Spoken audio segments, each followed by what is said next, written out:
Siapakah pahlawan Jepang yang membantu Indonesia? Beliau adalah Laksamana Muda Tadashi Maeda atau lebih dikenal dengan Laksamana Maeda.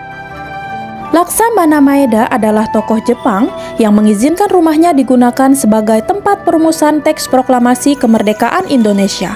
Rumah Laksamana Maeda yang terletak di Jalan Mejidori, sekarang Jalan Imam Bonjol nomor 1, Jakarta Pusat menjadi saksi kala Soekarno, Muhammad Hatta, dan Ahmad Subarjo merumuskan teks proklamasi pada dini hari tanggal 17 Agustus 1945.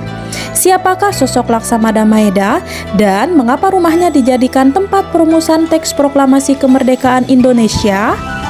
Biografi Laksamana Maeda. Laksamana Maeda adalah seorang perwira tinggi Angkatan Laut Kekaisaran Jepang di Hindia Belanda pada masa Perang Pasifik.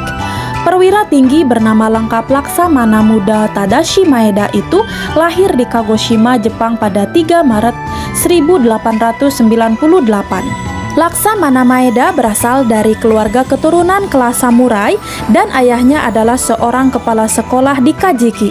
Pada usia 18 tahun, Laksamana Maeda masuk ke Akademi Angkatan Laut Jepang dan mengambil spesialisasi navigasi. Ia mulai menjadi atase angkatan laut untuk Belanda pada tahun 1940.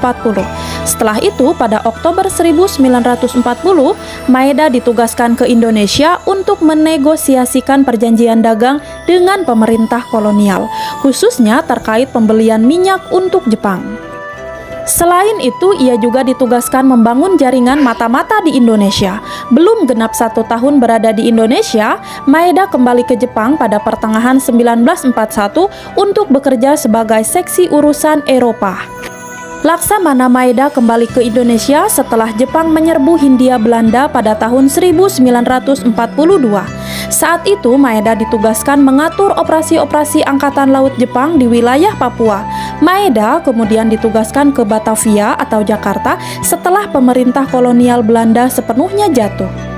Di Jakarta, Maeda menjadi penghubung Angkatan Laut dan Angkatan Darat ke-16 Jepang. Peran Laksamana Maeda dalam kemerdekaan Indonesia. Laksamana Maeda memiliki peran cukup penting dalam persiapan kemerdekaan Indonesia. Pada Oktober 1944 atau setelah Perdana Menteri Jepang Kuniaki Koiso menjanjikan kemerdekaan untuk Indonesia, Laksamana Maeda pun membentuk Asrama Indonesia Merdeka. Asrama itu dibangun Maeda sebagai sarana menciptakan pemimpin-pemimpin negara Indonesia Merdeka. Simpati Laksamana Maeda terhadap keinginan bangsa Indonesia untuk merdeka juga ditunjukkan dengan kesediaannya menyiapkan rumah sebagai tempat perumusan teks proklamasi. Rumah Laksamana Maeda dipilih sebagai tempat perumusan teks proklamasi karena perwira Jepang itu bersedia melindungi Soekarno dan Hatta.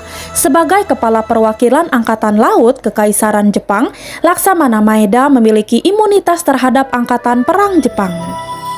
Oleh sebab itu, Soekarno dan Hatta lebih aman berada di rumah Laksamana Maeda karena tidak akan diserang oleh Angkatan Perang Jepang.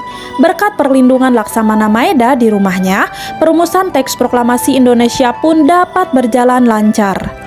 Meski begitu, perannya dalam persiapan kemerdekaan Indonesia membuat Laksamana Maeda harus menerima konsekuensi cukup serius. Setelah Indonesia merdeka, Laksamana Maeda ditangkap sekutu dan harus mendekam di penjara hingga tahun 1947 karena dinilai sebagai pengkhianat. Seusai dibebaskan dari penjara, Laksamana Maeda kembali ke Jepang dan harus menghadapi pengadilan militer. Namun, Laksamana Maeda akhirnya dinyatakan tidak bersalah. Ia kemudian memilih mundur dari jabatannya di militer. Laksamana Maeda meninggal dunia di Jepang pada usia 79 tahun, tepatnya pada tanggal 13 Desember 1977.